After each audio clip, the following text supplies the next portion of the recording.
Alright, well, welcome along to another adventure. We are still here in Doylestown, Pennsylvania. See behind me, that is the Mercer Museum. We're going to go check this out. It's a rainy Saturday here in Doylestown, but we're making the most of it. So let's go inside.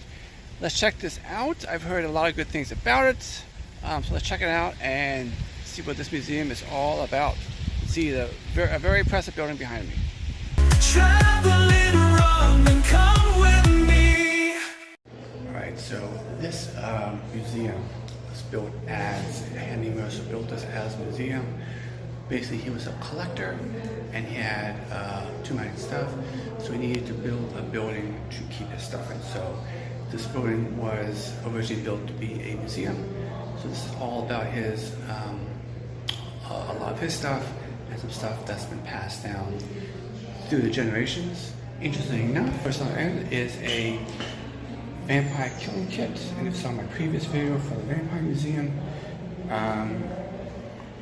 but this one was pulsed off as fake, because obviously you can read that they thought it might be real, but it was passed off as real, and you can kind of read those there. So yeah, a good intro, a good segue from the vampire killing kit that we saw at the Vampire Museum and what we're going to see here today. Probably the most famous image here of the Mercer Museum. You have all the artifacts like they were suspended. Stage career. Look up there, you can't see. Way up there at the top. On the ceiling, they kind of just hang there. That's pretty cool.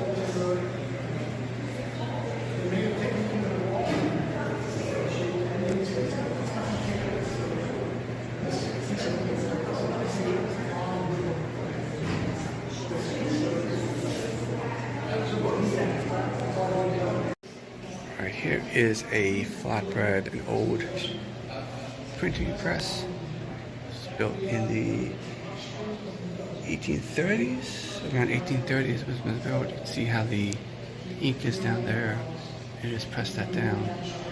And that's pretty neat.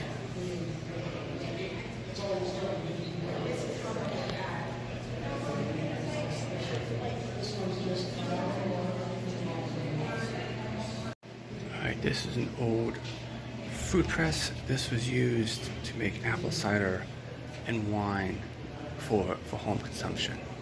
So you obviously would put your apples or fruit in there, and they would grind it, and then the juice would come out. Yes, apples, grapes, and other fruits were among the very first things that farmer planted throughout the 19th century. Nearly every farm and rural homestead had its own orchards and a small vineyard. So how this works is the apples were fed through the hopper on top of the grinder, which crushed them, and then the crushed apples were then moved underneath the screw. And the juice was pressed out and flowed through a slider container and was channeled into a barrel placed on the ground. And grapes were fermented for vinegar as well as for wine. So a very early food press.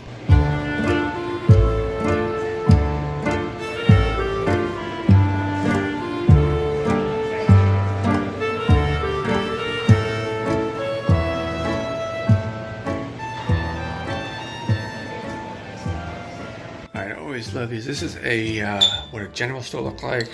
Because this was your Walmart and your Target back in the day. This is where you would come to get all your goods, your embroideries, your medicines. See your ceramic back there. Spices. You have cinnamon, cloves, all your spices. You have tobacco. You can get tobacco. And then this is where you get your mail. It's all in one. See the letters, public sale.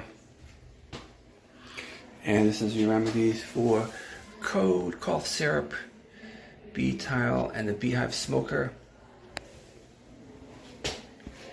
And back here, I'll show you, this is where they have all the medicines that you would need. Pneumonia, different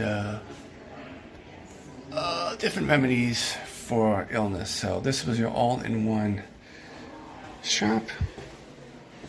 And there's a little bit about barter. So they did a lot of trading. So the money system was very rudimentary back then. So most of what they did was bartering. So you can read that. Pretty interesting. Yeah. So normally, if you come to the general store, you would not bring hard cash. You would barter, credit, or promise to labor for conducting business. So this is the most accepted almost any item exchange for its merchandise, including foodstuffs such as butter, cheese, and eggs. So you had a plethora of one item, you can commonly get something else that you needed less of.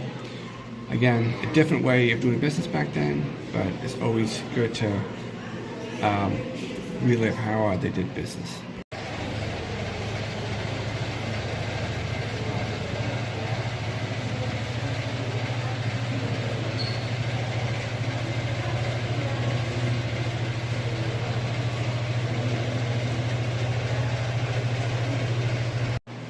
Well, this was the very early makings of a washing machine. This is what the salesman would bring around, test it out. And if you needed this to wash your clothes, you can do that. Big one. They have a smaller one down there. That's the patent drawing. So that's the salesman sample. That's what the salesman would bring around to try to sell you, and then that's the one you would actually get if you order one. We've come a long way from these primitive machines, for sure. These are your early compasses here for navigating. Really cool stuff. This is the geography nerd in me really loves this stuff. This is look at that one. That one's really cool stuff. A precursor to the sewing machine, the spinning wheel.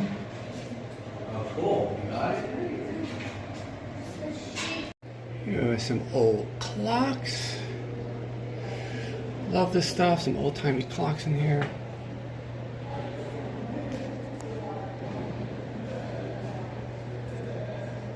Alright, here is a very divisive subject here in Pennsylvania. So this is a toll gate. So toll gates, there are wooden gates, and they were placed across privately owned roads and open to allow traffic access to the road after you paid a fee. And they were originally called turnpikes because in medieval times they were actually poles or pikes that turned on the post to admit travelers.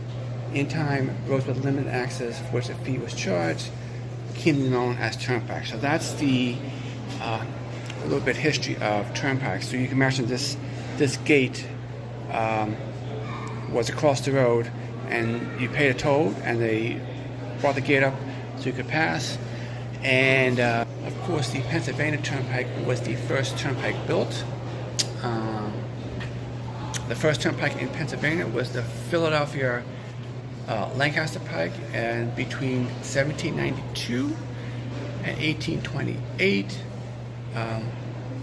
168 turnpike companies were formed, and almost 3,000 miles of road were built in Pennsylvania alone. So of course, the Pennsylvania Turnpike is very expensive. It's a big to do here with tolls. I got started. This is the official one of what a toll gate looked like across the turnpike.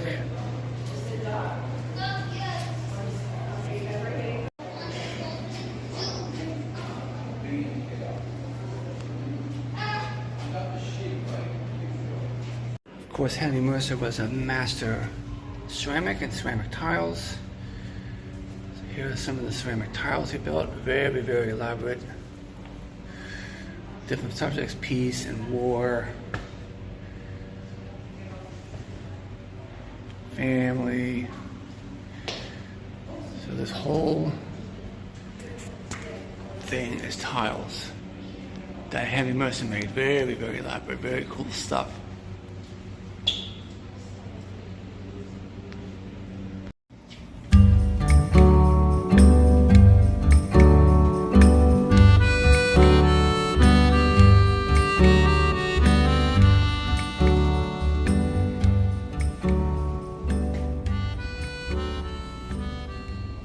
Alright, so this next area, this is a platform of a gallows, of course. This is where they had hangings.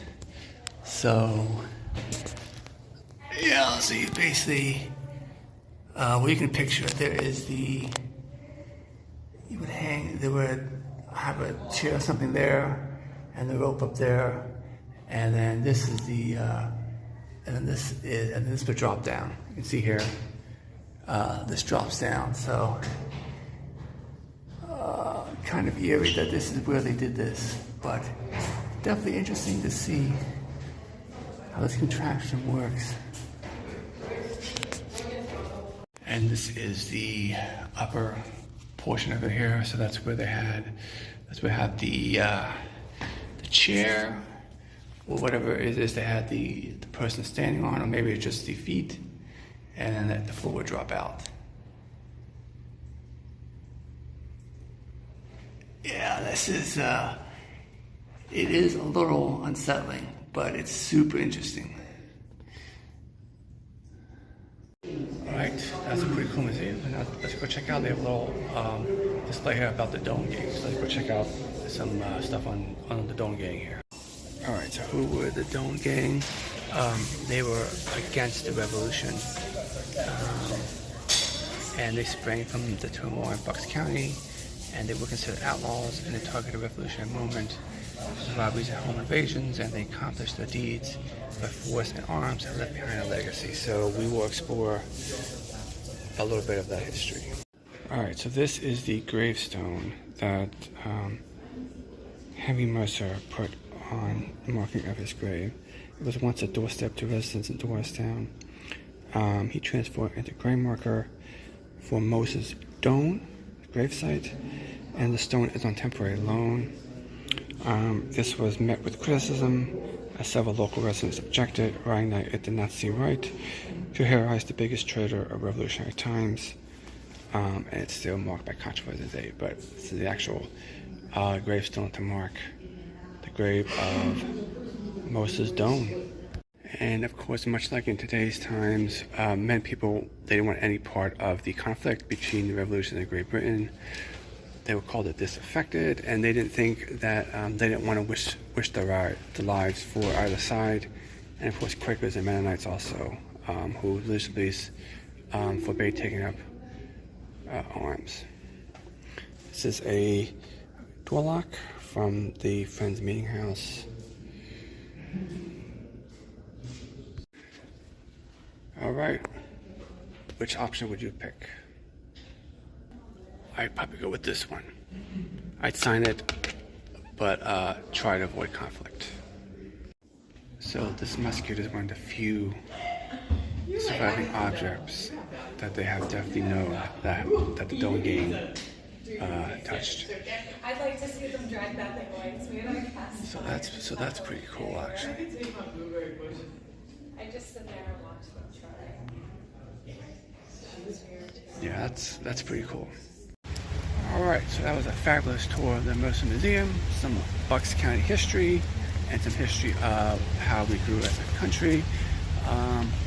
We're going to wrap it up here. Thanks for coming along. Didn't really film too much with the Doan Gang because, first of all, it's very crowded. But I'll leave a link below where you can do some more reading on the Doan Gang. Very, very interesting part of Bucks County history. So thanks for coming along on this adventure, and we'll see you in the next one.